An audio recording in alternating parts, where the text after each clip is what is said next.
Hi, everyone. Welcome back to Let's Talk.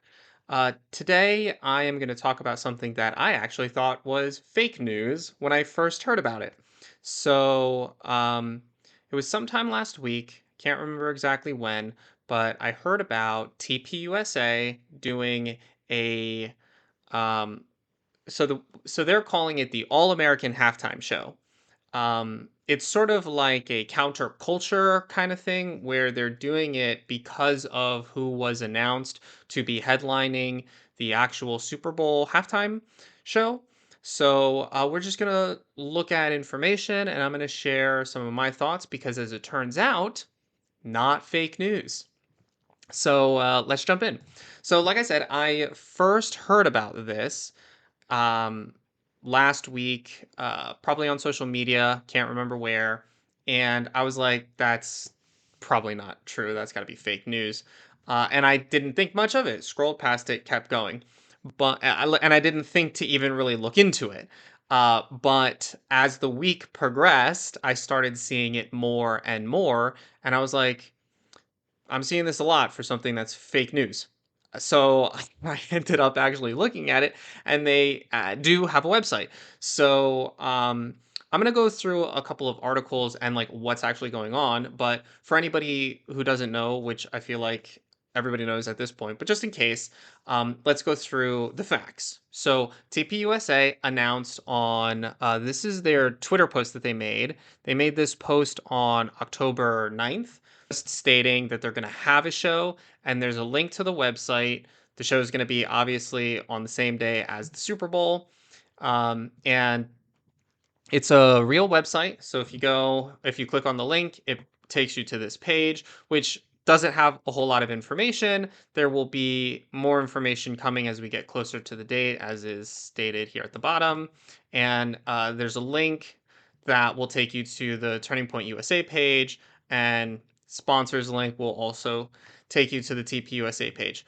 So my initial thoughts when I found out that this was a real thing that was happening was, um, wow, what a statement, right? I think that culture is one of those things that conservatives don't think too much about. And I go back and forth on whether or not that's a good or a bad thing because conservatives are focused on family and they're focused on community and they're focused on helping your neighbor. And that is culture. That, in my opinion, is the truest form of American culture. But there's a broader scope of culture that I feel doesn't get a lot of attention.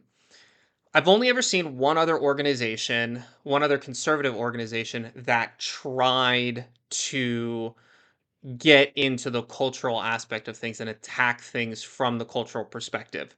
And that was the Daily Wire. So they had that whole announcement. I forget how long ago it was at this point, but it was sometime post pandemic. They made an announcement that they were going to get into the fray of media and they were going to approach the culture wars holistically. And media plays a big part in the culture wars because you hear a lot about how the left sort of has a vice grip on the media. They control the news, they control all of the big studios, they control the TV we watch, the movies we watch. They control the narrative from a cultural perspective. And it's a very effective tool. So, what Daily Wire had set out to do was create a conservative counterweight. So, their goal wasn't to ursip the media landscape. It was just to provide conservatives with an option that was more quote unquote conservative friendly. So it was supposed to be movies and TV shows that didn't um, degrade you as a conservative, didn't attack your values, didn't attack your way of life. And I thought that that was a good idea when I heard about it. However, if you're familiar with the Daily Wire, most of their content is on their website and it's behind a paywall. Now, As a business, I understand why they would do that. However, if the mission was to get into the culture wars, what I would have wanted to see was something more mainstream. So getting their movies into movie theaters, trying to get it distributed so that it was available to people. And that's I think that there's an upfront cost to finding a distributor and making that happen, but then you also are able to make money off of ticket sales and recoup costs in that way, the traditional model that Hollywood uses. And in that way you wouldn't have to put it behind a paywall in order to make money. You make it accessible to people, and people, I feel like people are more likely to buy a movie ticket than they are to buy a Daily Wire subscription. That aside, because of the way that they did go about it, so the way that factually they went about it, I don't think it's all that effective. As far as the culture wars go, what I think is interesting about this event, the All American Halftime Show, is it is going to be available to people, or at least to our knowledge, it will be available to people. I don't know how they're going to do that. I don't know if they're going to live stream it on their website, live stream it on YouTube. I I'm not sure about any of the facts. I don't know if anybody is sure of any of the details. But on its face, I think that this is great because the Super Bowl halftime show is like the most watched event in America. I don't know globally what its impact is, but in America, it gets hundreds of millions of views and it makes billions of dollars. So competing with something of that caliber, I think will get a lot of eyes. Now, I do have a little bit of criticism of the event because this is a huge swing. They're coming out of the gate and they're swinging. Turning Point, I think, has momentum after the events of this year, the very tragic events of this year. And I'm hoping with everything that I have that that momentum will carry into next year. But the Super Bowl is a ways away from now. A lot can happen between now and then. And for me, the only way that this event culminates in anything as far as the culture wars go is if people actually tune in and tune out of the Super Bowl. So you would need people to watch the Super Bowl. So you would need, and I think the Super Bowl is an important part of the culture. I think that sports play an important part in the culture. I think that it creates a sense of community. It creates an opportunity for you to have family time and to meet with your neighbors and to get together with friends and to do all of that wonderful stuff that conservatives are always talking about in terms of creating community.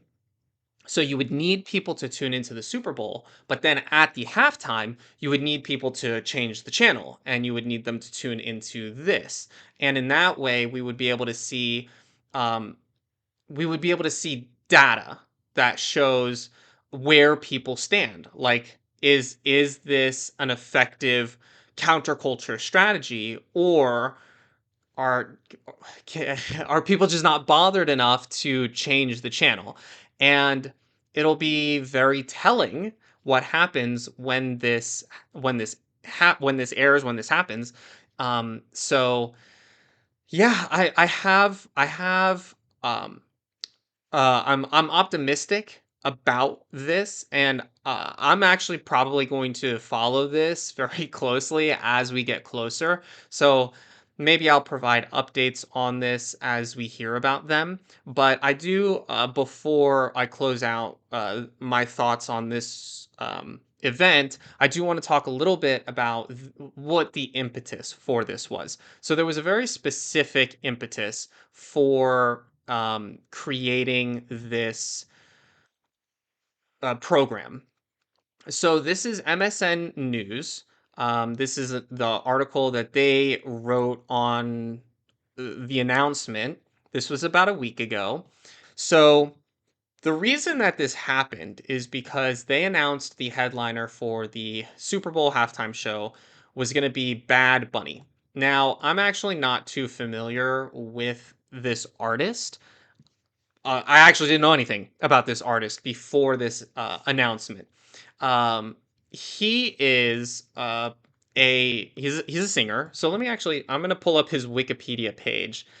So this is Bad Bunny's Wikipedia page. If you're unfamiliar with him, I would encourage you to do more research and reading about who he is. I'm just going to go through the Wikipedia page and briefly educate myself, and then I will look more into it. But so Bad Bunny, Benito Antonio Martinez Ocasio, known as Bad Bunny. Bad Bunny is his stage name. He's a Puerto Rican rapper. He's apparently won 3 Emmys. He holds the title of the King of Latin Trap, which I'm guessing is a type of rap. He's a singer and record producer, and he's apparently been pivotal in getting Spanish language rap music into the mainstream. So, pretty important figure in the music industry. Like I said, I'm not super familiar with him. And I'm not making any commentary about his music. I'm just going through who he is. The controversy, as MSN talks about it, is that he has made some remarks that could be classified as anti-American. Now, I've never heard him make any of these remarks. I'd have to go and look at what sort of remarks he's made, but the claim is that he, at a baseball game, didn't stand for God Bless America. He's made comments about the ICE raids. He's voiced his opinion, his criticism of U.S. immigration enforcement.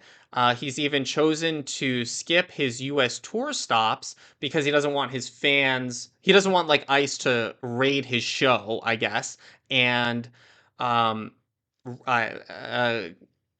look for illegal immigrants because that's his audience. So from a generous point of view, I can actually see where Bad Bunny is coming from in this regard because the efforts to deport illegals are currently very aggressive, and I there's a lot of questions about whether or not what's being done is in line with due process and is constitutional. And I could do a separate episode on that specifically, but right now, what I want to focus on is Bad Bunny.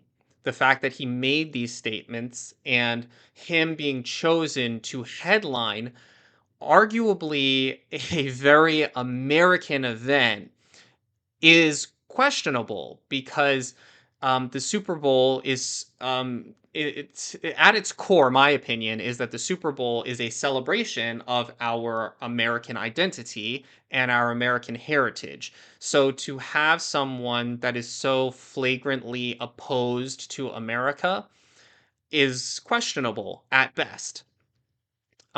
So creating this event in opposition to that in order to essentially take a stand and say, um, you know, America has faults. Nobody's trying to say that America doesn't have faults, but the whole point of our American system is that you can advocate for change and you can affect change by being involved in your civic obligation. But to say that America's bad and throw your hands up and not do anything, I think is uh, it's it's just it's a cop out. It's a cop out, and I anyone who does that, I just don't have a whole lot of respect for. So I think that this event, in some regards, is a commentary on that, where we're essentially saying America's worth fighting for, American values are worth fighting for, and we're not going to stand for such a platformed and mainstream event to continue shitting on our country. So that's that. Those are my thoughts on it. Like I said, I'm gonna follow this. I really hope that it gains traction. Um, share this event with people that you know. Um, Look into TPUSA if you don't know them. Um, I I'm optimistic. I'm optimistic, and I think that this is a good thing for America. And if you disagree, let's talk.